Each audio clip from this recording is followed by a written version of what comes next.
Sidste uge inden ferien. Og vi har besøg i dag, så jeg overlader ordet til Pia. Godmorgen. Til jer, der ikke ved det, så er jeg jo nikotinstofrådgiver for Horsens Kommune. Og i dag der vil jeg egentlig bare ønske jer en rigtig dejlig, glædelig jul og et godt nytår.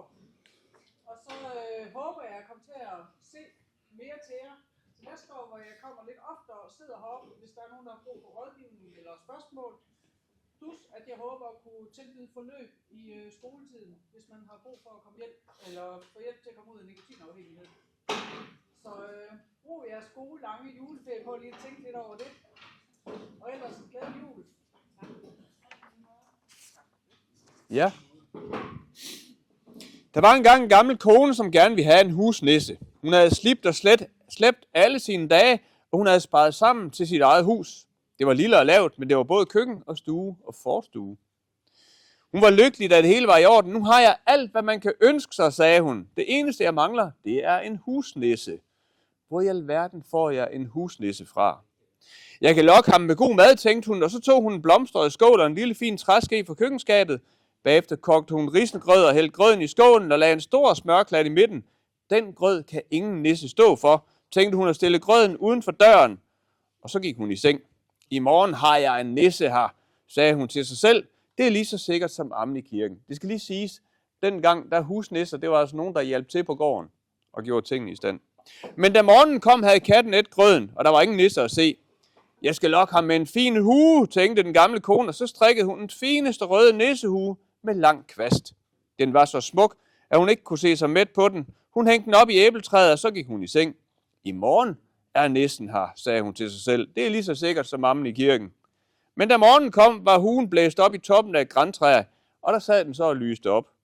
Men nogen nisse var der ikke at se. Jeg skal lokke ham med en skinnende tiøre, tænkte den gamle kone. Om aftenen lagde hun en tiøre uden for vinduet, og så gik hun i seng. I morgen er nissen kommet, sagde hun til sig selv. Det er lige så sikkert som ammen i kirken. Men da hun vågnede næste morgen, så hun en skade flyve væk med skillingen, og af nissen var der ikke det mindste spor. Den gamle kone blev ude af sig selv. Hun satte sig på trappetrinnet og græd, for hun anede ikke, hvad hun skulle gøre. Jeg har slidt og slæbt alle mine dage, sagde hun, og nu skulle jeg have det så godt. Men hvordan skal jeg bære mig ad med at få en husnisse?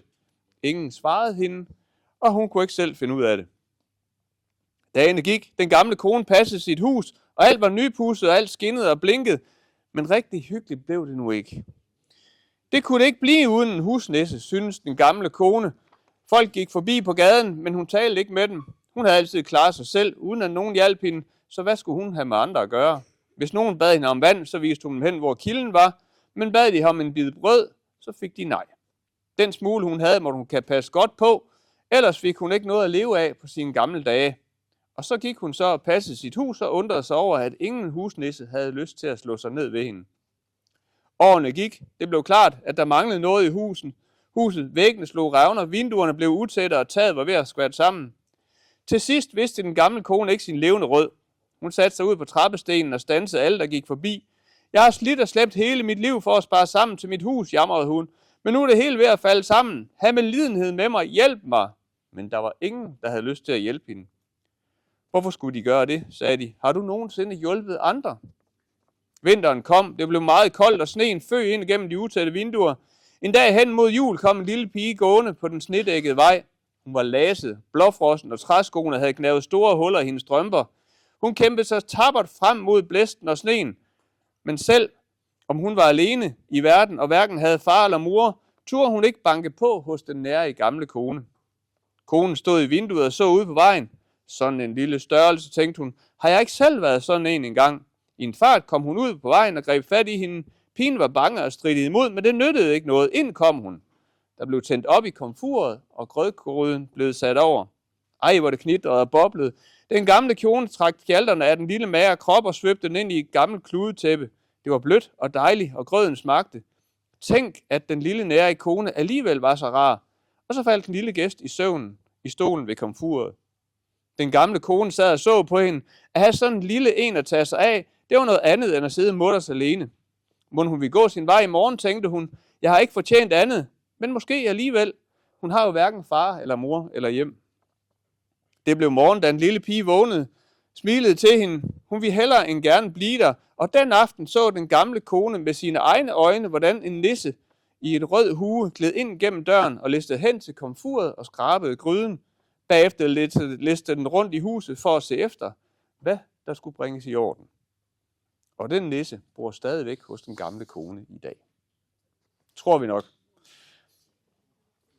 På onsdag, der er der julekoncert. Musik live holder koncert hernede. I er meget velkommen til at komme forbi og høre dem spille.